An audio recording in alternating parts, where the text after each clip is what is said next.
Sir कल रात में मेरी ड्यूटी थी। हाँ। और सर ये पेशेंट आया था कल हाँ। रात में। हाँ। तो सर मुझे समझ नहीं आया कि इसका सर जो बीपी था वो नॉन टैपेबल था और इसका हार्ट रेट सर 170 जा रहा था। हाँ। और SpO2 सर इसका 76% था। हाँ। और सर ये मुझे शॉक कंडीशन में लग रहा था। हाँ। तो मुझसे ये जानना है कि जो डिफरेंट टाइप ऑफ शॉक्स होते हैं उनको हम कैसे आइडेंटिफाई करेंगे, कौन सा हाइपोवॉल्मिक है, कौन सा एनाफाइलेटिक है। अच्छा सवाल है। तो डॉक्टर साहब का प्रश्न ये है कि इमरजेंसी में रात में एक पेशेंट अनकॉन्शियस स्टेट में आते हैं, नापने पे ब्लड प्रेशर नहीं मिलता है, टेकिकार्डिया बहुत तगड़ा है, पल्स 170 180 चल रही है, SpO2 भी कम है, पेशेंट भी ड्राउजी है, हाइपोटेंशन भी है, हाइपोक्सिया भी है।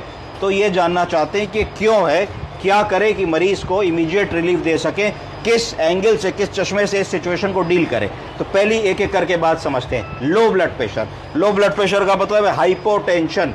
अगर हमारे मरीज को हाइपोटेंशन है तो पहला कारण यह हुआ कि शॉक का कारण हाइपोटेंशन हो सकता है, तो उसको कार्डियोजेनिक शॉक बोलेंगे। क्या बोलेंगे? हार्ट की वजह से। तो ये देखना है कोई मरीज को हार्ट अटैक तो नहीं हुआ, कोई MI तो नहीं हुआ, कोई एरिथमिया तो नहीं हुआ, कोई एट्रियल फिब्रिलेशन तो नहीं हुआ, कोई PSVT तो नहीं हुआ। उसके लिए खटाक से एक ECG खींचने की जरूरत होगी, एक ट्रोपोनिन T की जांच भेजने की जरूरत होगी और एक हार्ट फेलियर के लिए प्रो BNP की जांच भेजने की जरूरत होगी।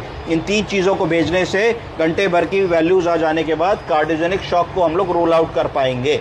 दूसरी प्रॉब्लम कि अगर पल्स रेट बहुत ज़्यादा है और BP लो है, और क्या हो सकता है?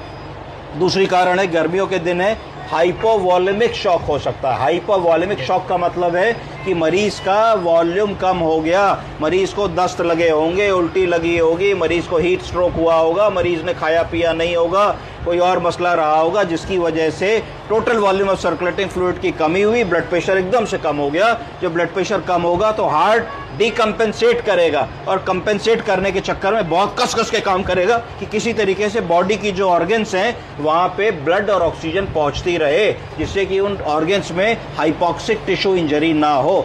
उस सिचुएशन में अगर आपके पास एक अल्ट्रासाउंड या डॉपलर की मशीन है तो आप IVC देखेंगे, इंफीरियर वेना कावा। अगर इंफीरियर वेना कावा कोलैप्स्ड आ रही है तो इसका मतलब है कि पेशेंट सीरियस हाइपोवॉल्यूमिक क्राइसिस में है और आप उसको आंख बंद करके 1.5-2 लीटर फ्लूइड दे देंगे। देने से पहले 2 चीजें देख लेंगे कि मरीज के अंदर कोई हार्ट फेलियर के लक्षण तो नहीं है। क्या हार्ट फेलियर के लक्षण हो सकते हैं? पैरों में सूजन तो नहीं है, चेस्ट में क्रेप्स तो नहीं है। अगर ये सब चीजें नहीं है तो आप आंख बंद करके ये कर सकते हैं। तीसरा कॉमन कारण जो इमरजेंसी में देखने को मिल सकता है वो कॉमन कारण होगा हाइपोटेंशन का सेप्सिस। क्या ही हमारा मरीज सेप्टिसेमिक शॉक में तो नहीं है? अगर मरीज को कोई संक्रमण हो रहा है, सेप्सिस हो रही है, तो भी इस तरीके की प्रेजेंटेशन होगी। तो उसके लिए एक हिस्ट्री होगी, आपको मरीज से पूछना होगा कि हिस्ट्री लेनी